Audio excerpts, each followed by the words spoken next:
Aquí inicia La Fosa Escéptica, un lugar para ejercitar la mente, con Alfonso Villalpando.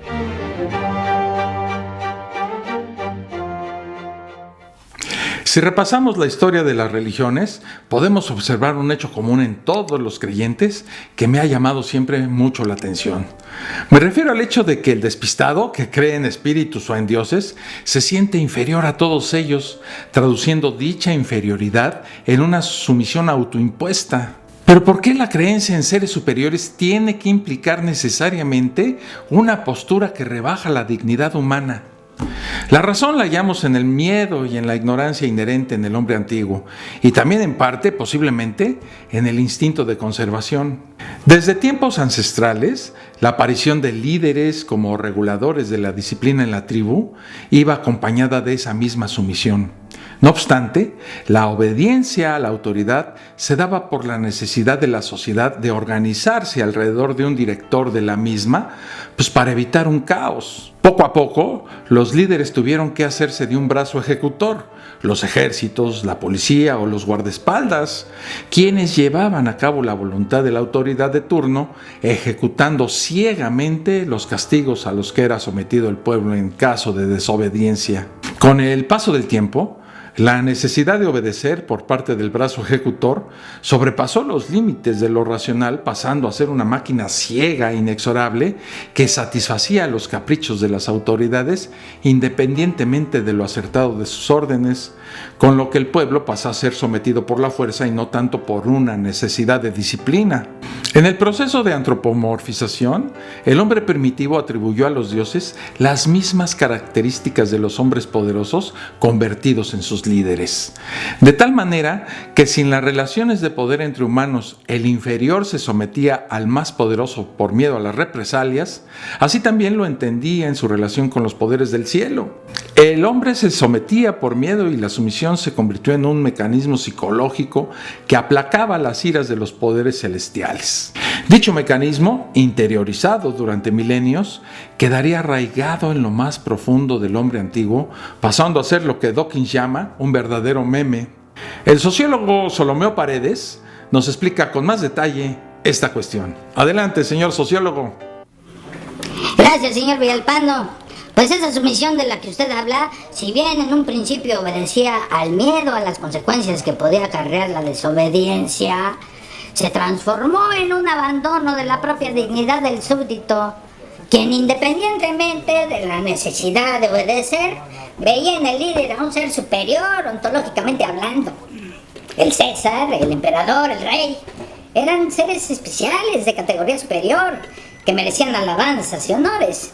Pero si se preguntaba por qué dichas autoridades eran merecedoras de tales tributos honoríficos, no se podía responder más que con esto. Pues porque eran superiores.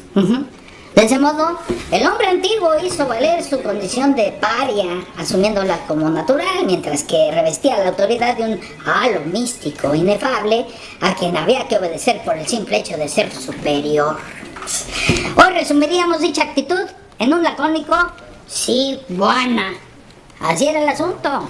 Ese es mi comentario por el día de hoy, señor Villalpando.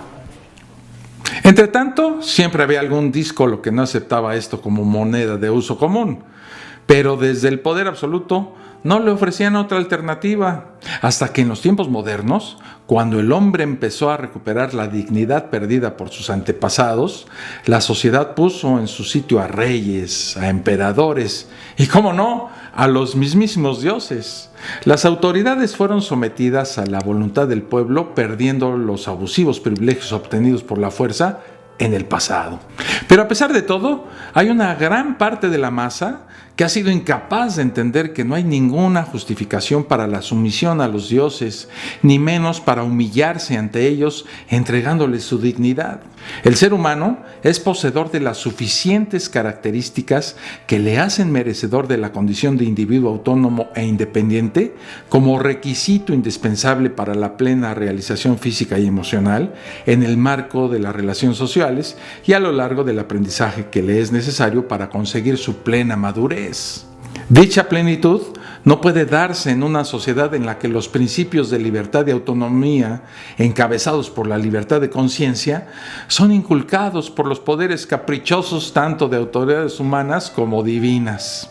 Entender el verdadero significado de esa autonomía es la clave para hacer valer una dignidad irrenunciable que la blinda contra los poderes quiméricos surgidos de la imaginación humana. Ningún sometimiento queda justificado salvo por la necesidad de organización y disciplina que la propia sociedad demanda ante su frágil estructura social y psicológica como ente imperfecto que es. La autoridad que representa a la sociedad moderna es tan solo un miembro más de ella, a quien se le ha recortado el poder en virtud de los atropellos cometidos por las autoridades antecesoras. Ni la cantidad de poder físico ni ninguna característica intelectual o psicológica permiten a ningún ser someter a otros presuntamente inferiores, ya que tal inferioridad vendría dada no por un hecho real, sino por una consideración subjetiva por parte de quien ostenta dicho poder, convirtiéndola en objetiva solo a través de la fuerza bruta como único criterio de selección a la hora de definir quién es inferior y quién es superior. Efectivamente, el abuso de poder ha sido y todavía sigue siendo, lamentablemente, el único motivo en el que se basa la superioridad. Si los dioses no tuvieran poderes divinos y si las autoridades humanas no hubieran dispuesto de un brazo ejecutor que amenazaba a los súbditos de forma permanente como espada de Damocles, ni los dioses ni los emperadores habrían sido puestos sobre un pedestal. No existe, pues, ninguna causa que permita considerar a alguien superior por lo que se justifique la entrega de la dignidad humana por parte del hombre por muy inferior que éste sea. La superioridad respecto de la inferioridad es un sistema de medición o comparación de ciertas características, tanto físicas como psicológicas, que nos sirven en un determinado momento para discernir la cantidad de las mismas sin entrar en valoraciones indignas. Así pues, la dignidad humana está por encima de cualquier dios. Hasta aquí por hoy. Les recuerdo suscribirse al canal. Ya somos más de 1000, cosa que les agradezco infinitamente. Activen la campanita para que no se pierdan ningún contenido nuevo. Si es de su interés apoyar económicamente al canal, en la descripción les dejo el enlace de PayPal para que lo puedan hacer. Hasta la próxima. Un abrazo. Esto fue La Fosa Escéptica, un lugar para ejercitar la mente, con Alfonso Villalpando.